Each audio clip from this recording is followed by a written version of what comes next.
This is what it sounds like when you're translating. This is what it sounds like when you're translating.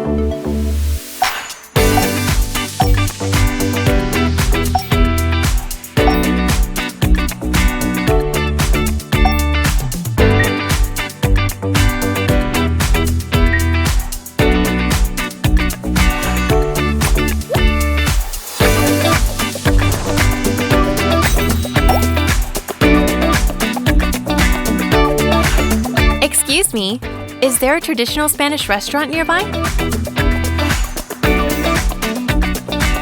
Disculpe, ¿hay algún restaurante español tradicional cerca?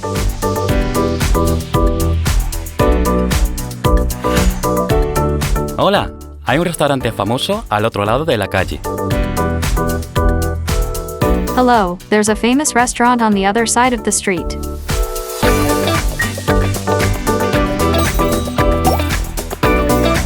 How long does it take on foot?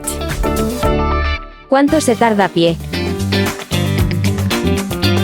Unos 5 minutos. No olvides probar el plato estrella. About 5 minutes.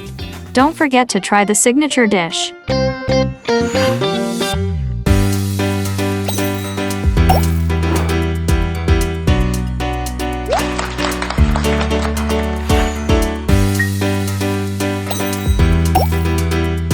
Thank you for your help.